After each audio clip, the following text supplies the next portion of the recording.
नमस्कार, मी डॉक्टर मच्छिंद्र बांगर महाराष्ट्रातील हवामान परिस्थिती संदर्भात ताजा अंदाज देणार आहे. आपण बघतो बंगालच्या उपसागरामध्ये तीव्र कमी दाब तयार झाला असून त्याचा बंगालच्या उपसागरामध्ये अंतर्गत भागात मोठा प्रभाव आहे. सुरुवातीला 21 तारखेपासून पावसाचा महाराष्ट्रामध्ये अंदाज होता, तो बदलला. त्यानंतर हे वातावरण पूर्वेकडे जाईल असा अंदाज तयार झाला. आता मात्र हे वातावरण बंगालच्या उपसागरातच 2 दिवस 21-22ला थांबून 23 तारखेनंतर पुन्हा ते विशाखापट्टणमकडे सरकण्याचा अंदाज आहे.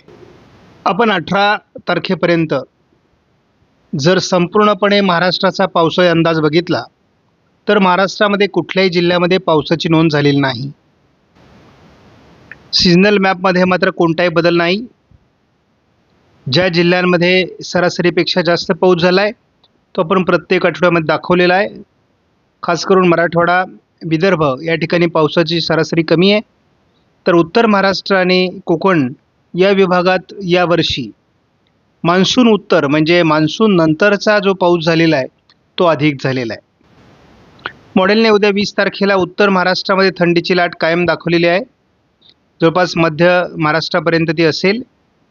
विदर्भ, मराठवाडा आणि पश्चिम महाराष्ट्र, कोकण या ठिकाणी थंडी असणार आहे, परंतु प्रमाण कमी असेल. या वातावरणामध्ये विशेष बदल 21 तारखेला होणार नाही. साधारण 23 तारखेपासून महाराष्ट्रातील थंडी बऱ्यापैकी कमी होणार आहे. महाराष्ट्रामध्ये जवळपास 24, 25, 26 थंडीचं प्रमाण कमी असतं.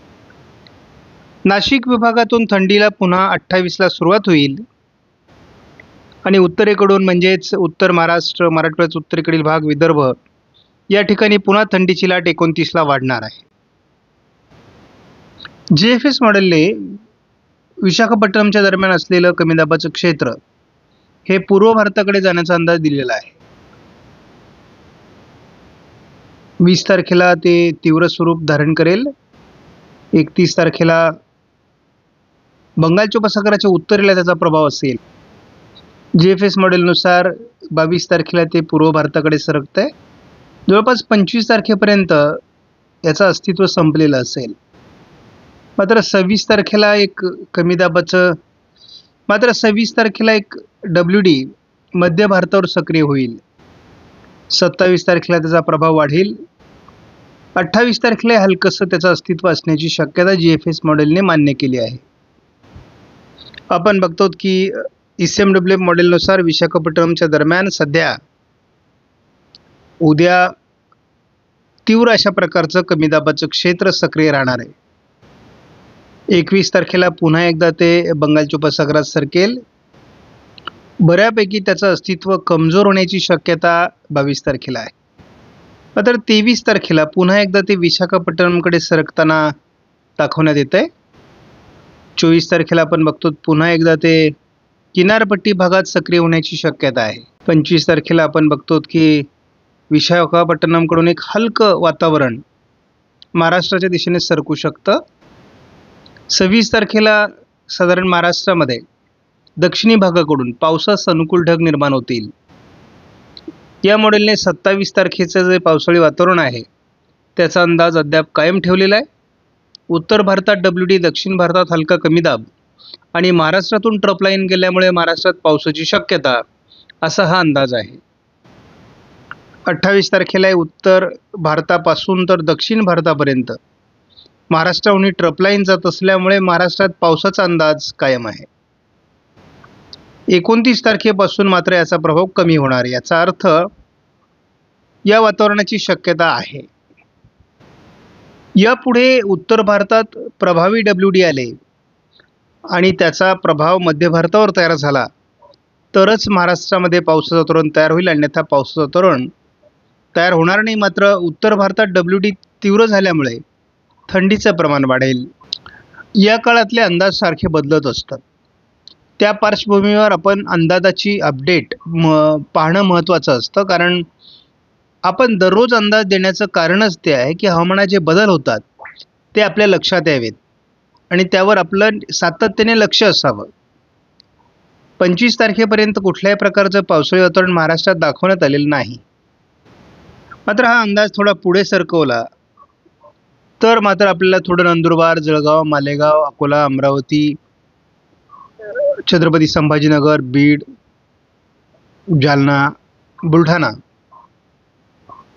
या काही जिल्ह्यात आज पावसाळी वातावरण दाखवलं जात आहे. इतरत्र जो पावसाचा अंदाज दिला होता तो सध्या दाखवला जात नाही. साधारण 21 तारखेपासून विशाखापट्टणमच्या दरम्यान या कमी दाबाची तीव्रता वाढणार आहे. 21-22 असं हे बंगालच्या उपसागरामध्ये उत्तरेला प्रभावी अशा प्रकारचा कमी दाब तयार करेल. हा कमी दाब साधारणपणे 22 तारखेपर्यंत बंगालच्या उपसागराच्या अंतर्गत भागात राहण्याची शक्यता आहे. त्यामुळे तीव्र अशा प्रकारचा कमी दाब या दरम्यान तयार होईल. एक प्रकारची वादळी परिस्थिती निर्माण होती की काय अशा प्रकारचं वातावरण तयार होईल. मात्र साधारण 22 तारखेलाच उशिरा हे पुन्हा विशाखापट्टणमच्या दिशेने सरकण्यास सुरुवात होणार आहे. पूर्व भारताकडे अनुकूल वातावरण न मिळाल्यामुळे हे पूर्व भारताच्या दिशेने जाण्याचा अंदाज ECMWFने माघारी घेतला आहे. त्यामुळे आता साधारणपणे 24 तारखेला ते पुन्हा विशाखापट्टणमच्या दरम्यान स्थिरावणार आहे आणि असं झाल्यास त्याचा हलका प्रभाव हा भारताच्या भूभागावर सरकू शकतो. त्याचा थोडा परिणाम महाराष्ट्रातही असण्याची शक्यता राहील आणि हा अंदाज साधारण 26, 27, 28 असा राहण्याची शक्यता आहे. साधारण 25 तारखेला आपण बघतो की दुपारनंतर विदर्भाच्या आणि मराठवाड्याच्या काही भागात ढगाळ परिस्थिती निर्माण होऊ शकते असा प्राथमिक अंदाज आहे. 26 तारखेपासून या वातावरणात अधिक वाढ होण्याची शक्यता आहे. पश्चिम महाराष्ट्र, मराठवाड्याचा दक्षिणी भाग या ठिकाणी हलका पाऊस आणि ढगाळ वातावरण अशी परिस्थिती निर्माण होऊ शकते 26 तारखेला असा अंदाज आहे. मात्र हे वातावरण 27 तारखेला महाराष्ट्रामध्ये वाढत जाईल. म्हणजे आपण साधारणपणे बघतो 27 तारखेला मालेगाव, जळगाव, नंदुरबार, धुळे, नाशिकच्या काही भागामध्ये पावसाळी वातावरण तयार होत आहे. सुरुवातीला हे पावसाळी वातावरण विदर्भावर, नंतर मराठवाड्यावर, नंतर मध्य महाराष्ट्रावर दाखवलं जात होतं. आता मात्र हे केवळ उत्तर महाराष्ट्राच्या काही जिल्ह्यात दाखवलं जात आहे. 28 तारखेला थोडं मराठवाडा आणि मध्य महाराष्ट्राच्या दिशेनेही वातावरण असण्याची शक्यता आहे.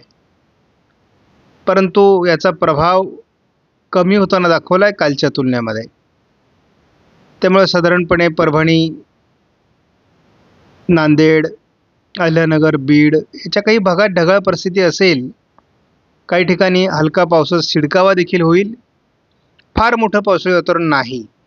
परंतु जेव्हा जेव्हा WDच्या प्रभावाने पावसाळी वातावरण तयार होतं तेव्हा हलकी गारपीट तुरळक भागात होण्याची शक्यता असते. हा अंदाज लक्षात घेऊनच शेतकऱ्यांनी आपल्या शेतीचं नियोजन करावं. 30 तारखेपासून पुढे मात्र महाराष्ट्रात पावसाळी वातावरण असणार नाही. जसं पावसाळी वातावरण कमी होईल तसं महाराष्ट्रामध्ये थंडीचं प्रमाण विदर्भाच्या दिशेने वाढायला सुरुवात होईल. आपणास व्हिडिओमधील माहिती महत्त्वपूर्ण वाटल्यास लाईक करा, शेअर करा, चॅनलला सबस्क्राईब करा. धन्यवाद. जय हिंद, जय महाराष्ट्र, जय बळीराजा.